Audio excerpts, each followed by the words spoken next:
According to Lux, the foreigner must go home. But according to a recent report, foreigners in the country are a good thing. Who knew?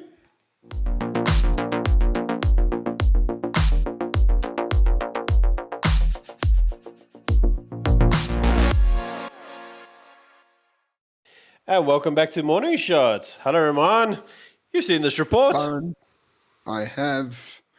And first things first, I think it's very important. Whenever there's a report on something, you always look at who funds that report, right? Always, because there's always a bias when publishing research. COVID showed that.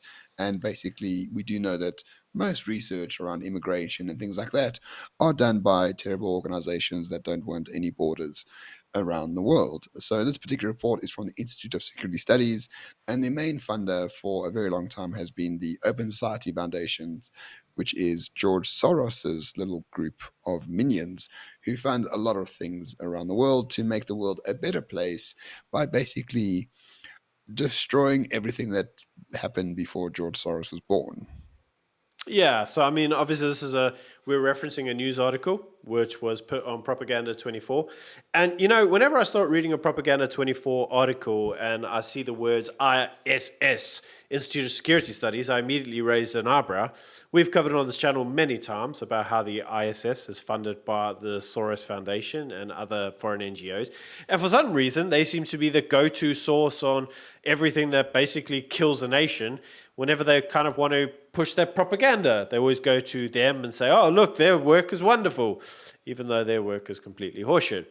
And the latest bullcrap out of the ISS is that apparently foreigners in the country are a good thing. They only make up 6.5% of the population. And apparently keeping them here is actually a good thing because it creates entrepreneurial activity. What do you think about that? So listen, I'm not against foreigners coming, right? I do think they need to be documented. I don't think we should have open borders. The fact that the chicken fence around Zimbabwe is not helping is less of indictment of foreigners than it is about the local government. But the main problem with this report is that foreigners are responsible for nothing bad in South Africa, like nothing bad at all. They say that foreigners create 2 jobs instead of 1.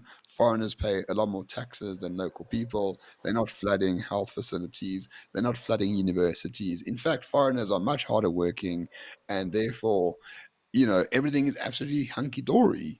But the reality on the ground is not that at all, right? The reality on No. the ground is foreigners, A, do exist. We acknowledge that. And B, there could be some ramifications from having foreigners here. I'm not against foreigners being here, but we need to understand that a society is determined by the culture of their people. And if those people feel like their culture is slipping away because of foreigners, that is a problem that can't be fixed through this technical economic sort of report like this.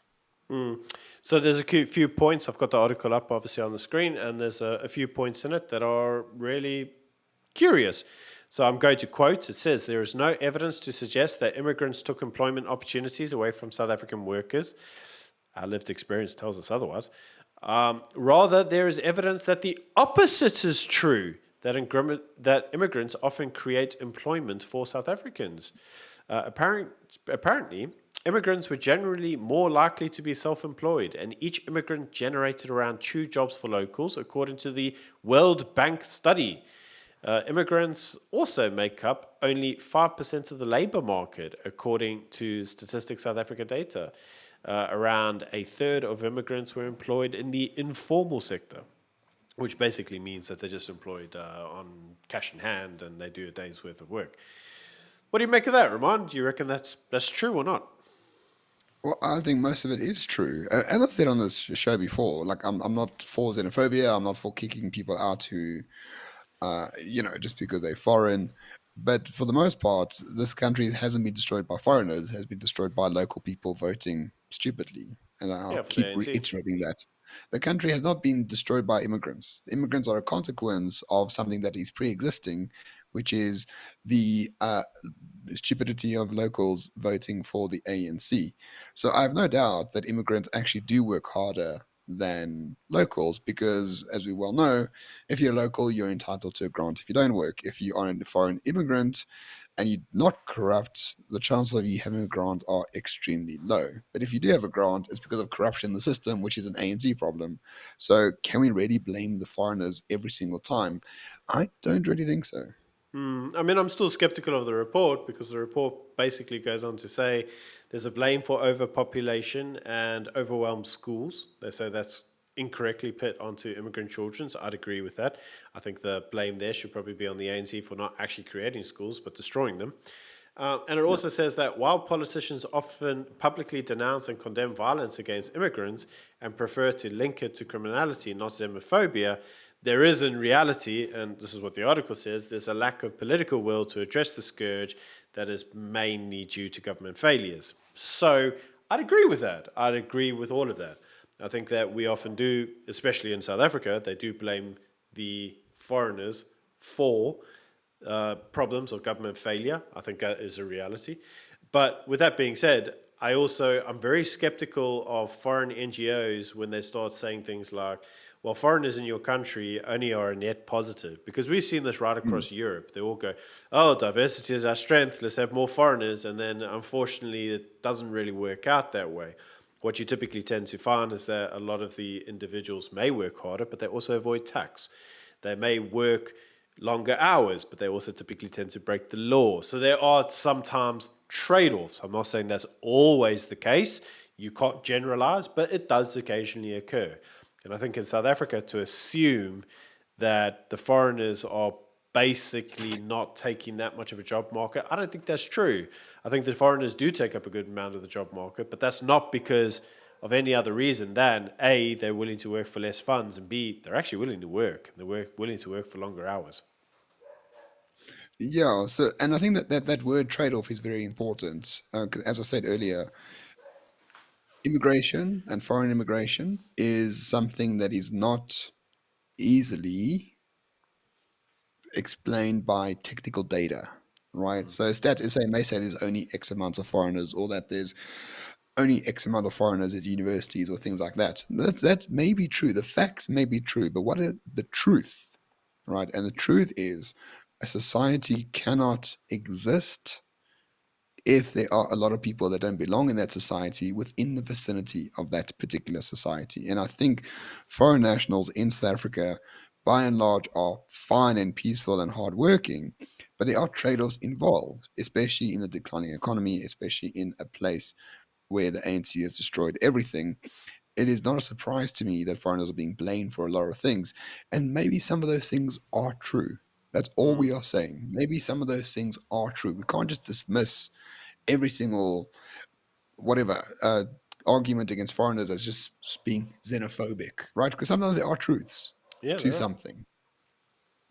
There are. There very much is, and I would agree with all of that. The difficulty is if you look at it on the ground level. If you go anywhere around Johannesburg, I know you live in the gangster's paradise, Yeah, but you'll be very familiar that there are some kind of nationals that do engage in drug trafficking and they are involved in the illegal arms trade. That's not speculation. That's not also not xenophobia. That's fact. But yeah, at the same time, it is also undisputable that many of the jobs that are underpaid do often get, how should we say, staffed by foreign nationals because they're willing to work for a very low wage. They're also willing to work very long hours. So, you know, I suppose this all kind of comes to a point where, as I say, I'm always very skeptical when I see articles written by the ISS, which is funded by the George Soros Open Foundation, which basically believes that there shouldn't be any borders anyway. And yeah. everybody should just be allowed to roam free and go wherever they want. Like, who cares? So when they come out with propaganda pieces, I do generally tend to look at it in a very skeptical light. With that being said, don't know what else more we can add. Yeah, no, basically, I mean, reports like this are important, but we shouldn't take them as like the gold standard of reality. And the reality is that foreigners may be causing problems that aren't easily measurable in these terms that the report is founded in. I think that's what we need to really understand here, right? If we had to show, not everything has to be a scientific proof, right? We don't have to show that a family is better than no family. We don't have to show that marriage is better than not marriage. We don't need scientific experiments. We just know through history, right? And history tells Lived us experience. if a society, Lived listen, experience. for 1,000 years of lived experience, right? Which is much more important than some bullshit report from George Soros. But what history tells us is that foreign nationals and societies in which they live need to be the minority and need to essentially assimilate and become part of that society. In South Africa, there's very little incentive to do that because of the corruption, because of the unemployment rate, because of a variety of factors.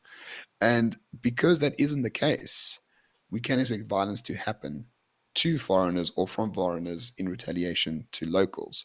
And Mm. that can't be explained through science. That's explained through a variety of other things that are outside of this report. So basically, don't take it as the gold standard. The facts may be right, but the truth is a lot more ephemeral.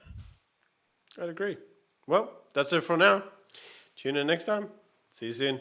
Thanks Bye. for watching. Cheers.